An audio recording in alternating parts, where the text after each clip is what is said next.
నమస్కారం. తెలుగు భాష గురించి ప్రభుత్వ పరంగా జరగవలసినటువంటి చాలా అంశాలు చిరకాలంగా అడుగుతూ వస్తున్నవి. కొన్ని గత ప్రభుత్వాలు వాగ్దానం చేసి కూడా అమల్లోకి రాకుండా పోయినటువంటి అంశాలు అనేకం ఉన్నాయి. ఇప్పుడు కొత్తగా ఏర్పడినటువంటి కూటమి ప్రభుత్వం వీటి గురించి దృష్టి సారిస్తుంది అన్నటువంటి ఒక ఆశ, అలాగే అది దృష్టి సారించవలసిన అవసరం కూడా ఉంది.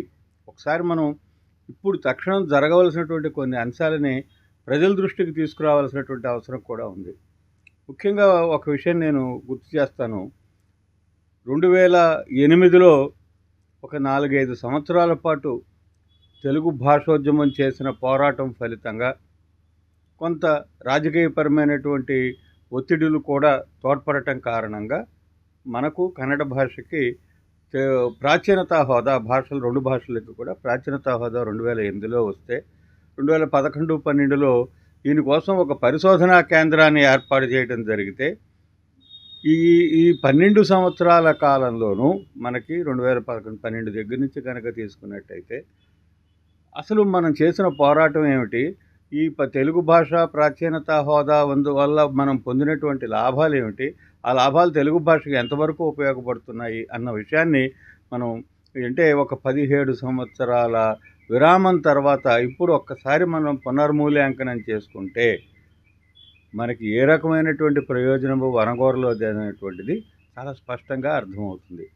దీనికి అనేక కారణాలు ఉన్నాయి. ఈ కారణాలను సరిచేసుకుంటే వ్యవస్థను బాగు చేసుకోవడం తేలికవుతుంది. అది సరిగా పనిచేయటం లేదు కాబట్టి దాన్ని రద్దు కోరడం కన్నా దానికి ఇబ్బందులు కలుగుతున్నటువంటి అవరోధాలను మనం తొలగించగలిగినట్లయితే ఆ సంస్థను మెరుగుపరిచి ఎక్కువ ప్రయోజనం పొందేందుకు అవకాశం ఉంటుంది కదా అని ఇప్పుడు మనం ఖచ్చితంగా నోరు తెరిచి అడగవలసినటువంటి అంశం ఏమిటంటే, తెలుగు భాషకు ప్రాచీనతకు సంబంధించి పరిశోధనలు చేసేందుకోసం నెల్లూరులో ఆనాటి ఉపరాష్ట్రపతి వెంకయ్యనాయుడు గారు చొరవగా తన సొంత ఇంటిని ఇచ్చి నెల్లూరుకి పీఠాన్ని మైసూరు నుంచి తరలించి తీసుకొచ్చారు. కానీ అక్కడి నుంచి కూడా ఈ మైసూరులో ఉన్నటువంటి central institute of Indian languages, భారతీయ భాషల కేంద్రం యొక్క ఆధిపత్యంలోనే ఈ కేంద్రం నడవటం మూలన ఈ ఆధిపత్యాన్ని వారికి దీని మీద దృష్టి సారించే సమయం లేకపోవటం వలన ఇది కేంద్ర ప్రభుత్వ వ్యవస్థ అయినప్పటికీ ఈ సంస్థకి కావలసినటువంటి ఎటువంటి సహకారము అందకపోవటం వలన తెలుగు భాషకు ఈ సంస్థ ద్వారా అందుతున్నటువంటి ప్రయోజనాలు నిష్ఫలం అవుతున్నాయని అనేది గట్టిగా చెప్పవచ్చు. అందుకని రాష్ట్ర ప్రభుత్వాన్ని చొరవ తీసుకుని ఈ CIIL అనగా భారతీయ భాషా కేంద్రం యొక్క పరిధిలోంచి ఈ నెల్లూరులో ఉన్నటువంటి తెలుగు భాషా ప్రాచీనతా కేంద్రానికి స్వతంత్ర ప్రతిపత్తిని ఇప్పించమని కోరడం అనేటువంటిది ఇప్పుడు మనం రాష్ట్ర ప్రభుత్వాన్ని ముఖ్యంగా కోరుతున్నాం అన్నమాట.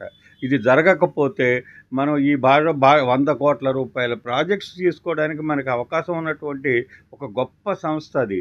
కానీ ఈ అలసత్వం కారణంగా, పట్టించుకోకపోవటం కారణంగా ఎటువంటి ప్రయోజనము నెరవేరడం లేదు. అందుకని భారతీయ భాషా కేంద్రానికి స్వతంత్ర ప్రతిపత్తిని కల్పించేందుకోసం రాష్ట్ర ప్రభుత్వం కేంద్ర ప్రభుత్వం దగ్గర తనకు ఉన్నటువంటి పలుకుబడిని వినియోగించి ఈ స్వతంత్ర ప్రతిపత్తిని ఇప్పించమని నేను ముఖ్యంగా ఈ మాతృభాషా దినోత్సవం రోజు రాష్ట్ర ప్రభుత్వానికి విజ్ఞప్తి చేయటం అనేటువంటిది జరుగుతుంది. ఇంకొక ముఖ్యమైన విషయం ఏంటంటే, దానికి సొంత స్థలం ఉంది, కానీ భవన నిర్మాణానికి కావాల్సిన అనుమతులు కూడా మంజూరైనాయి, కానీ ఆ నిర్మాణ కార్యక్రమం ముందుకు జరగటం లేదు. నిధుల లేమి కూడా కారణం కాదు, అలసత్వం మాత్రమే కారణం. ఈ అలసత్వాన్ని వదిలించి ఈ సంస్థకి సొంత ఇంటిని ఏర్పాటు చేసే బాధ్యత కూడా రాష్ట్ర ప్రభుత్వం చొరవ తీసుకుని ఆ కార్యక్రమాన్ని కూడా నెరవేర్చవలసిందిగా నేను ముఖ్యంగా కోరుతున్నాను. ఇకపోతే మనం ఎన్నాళ్ళ నుంచో కోరుతున్నటువంటి అంశాలు, ముఖ్యంగా ప్రజలకు కూడా తెలుగు భాషోద్యమం పక్షాన విజ్ఞప్తి చేస్తున్న అంశం ఏంటంటే, తెలుగు భాషోద్యమం ఎప్పుడూ ఇంగ్లీష్కి వ్యతిరేకం కాదు. కోరుతున్నది ఏమిటంటే, మా పిల్లలకి చాలినంత తెలుగు నేర్పించండి. అందరి పిల్లలు, ఇది కుల మతాలకు అతీతంగా పేద ధనిక అందరి పిల్లలకి కూడా తెలుగు నేర్పించండి, చాలినంత నేర్పించండి అని మాత్రమే భాషోద్యమం కోరుతోంది. దీనికి ఎటువంటి వక్ర భాష్యాలు అవసరం లేదు.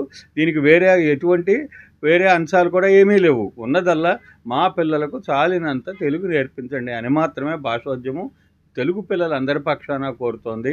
భాషోద్యమం ప్రకారం మేము కోరుతున్నటువంటి అంశం ఏంటంటే, ఇది అంతర్జాతీయ యునెస్కో యునెస్కో అయితే ఈరోజు అంతర్జాతీయ మాతృభాషా దినోత్సవంగా ప్రకటించిందో, ఏ యునెస్కో ప్రకటనని ఇవాళ రాష్ట్ర ప్రభుత్వం కూడా ఆమోదించి మాతృభాషా దినోత్సవం జరుపుతోందో, ఆ యునెస్కో చెప్పిన అంశం ఏమిటంటే, ఏ పిల్లలకైనా సరే మాతృభాషలో ప్రాథమిక విద్యని అందించటం వారి ప్రాథమిక హక్కుగా ప్రకటించింది.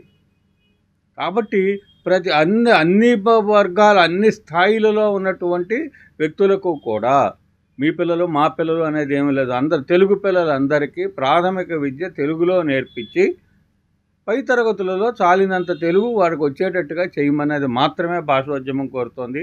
ఈ విషయాన్ని నేను ప్రభుత్వం దృష్టికి మరీ వారిలో ఎటువంటి అపోహలు కలగకుండా ఉండేందుకోసం చాలా స్పష్టంగా చెప్తున్నది ఏమిటంటే, ప్రాథమిక విద్యన కనీసం వాళ్ళకి తెలుగులో తెలుగు నేర్పించకపోతే బస్టాండ్కి వచ్చి బస్సు చూసి అంకుల్ తెలుగులో ఎంఎస్ఓ చేసినటువంటి ఒక విద్యార్థి బస్టాండ్కి వచ్చి అంకుల్ ఈ బస్సు పలానా ఊరు వెళ్తుందని అడగాల్సిన దుస్థితి ఉండకూడదు. కాబట్టి వాళ్ళకి చాలినంత తెలుగు ఇవాళ మన పిల్లలకి తెలుగులో చదవను రాయను రావటం లేదు, ఇంగ్లీషు రావటం లేదు. తెలుగుకి ఇంగ్లీష్కి రెండింటికి చేటారు ఏవడలాగా మన పిల్లలు తయారవటాన్ని తల్లిదండ్రులు కోరుకుంటారని కూడా నేను అనుకోవటం లేదు. తల్లిదండ్రులు ఇంగ్లీషే కోరుతున్నారు అనేది శుద్ధాబద్ధం. మా పిల్లలకి తెలుగు రానివ్వద్దండి, తెలుగు అసలు అక్షరం ముక్క నేర్పొద్దండి అని తల్లిదండ్రులు అడుగుతున్నారు అని చెప్పిన అనేది పచ్చి అబద్ధం, మోసపూరితమైనటువంటి అంశం. పిల్లలకి తెలుగు పిల్లలు తెలుగులో చదువుకోవాలి. ఇంకా తెలుగులో చదువుకుంటే ఇంగ్లీష్ ఇంకా బాగా వస్తుంది. ఇంగ్లీష్ ఏమిటి, ఇవాళ జర్మనీ వెళ్తే ఇంగ్లీష్ చల్లదు, జర్మనీయే కావాలి. జపాన్ వెళ్తే ఇంగ్లీష్ చల్లదు, కొరియా వెళ్తే ఇంగ్లీష్ చల్లదు, చైనా వెళ్తే ఇంగ్లీష్ చల్లదు. అక్కడ ఇంగ్లీషుకు అసలు అక్షరం ముక్క తెలియదు వాళ్ళకి. కానీ వాళ్ళు టెక్నికల్గా సాంకేతికంగా ఎంతో ఎదుగుదల సాధించారు. ఇక్కడ తెలుగు రాదు, ఇంగ్లీషు రాదు, సాంకేతికత గురించి మాత్రం మనం మాట్లాడుతున్నాం. ఆ వాస్తవాల్ని మనం రియాలిటీగా అంగీకరించాలి. ఆ విధంగా నేను తల్లిదండ్రులను కూడా ప్రత్యేకంగా కోరుతున్నది ఏమిటంటే, మీ పిల్లలకి చక్కగా తెలుగు వచ్చేటట్టు చూడండి. ఇంగ్లీషు స్కూల్లో నేర్పుతారు, మీరు కూడా నేర్పండి ఇంగ్లీషు. కానీ తెలుగుని అశ్రద్ధ చేయకండి. తెలుగు నేర్పితే ఇంగ్లీషు రాదు అనే దురభిప్రాయం నుంచి తల్లిదండ్రులు కూడా బయటికి రావాలని చెప్పి నేను కోరుతున్నాను.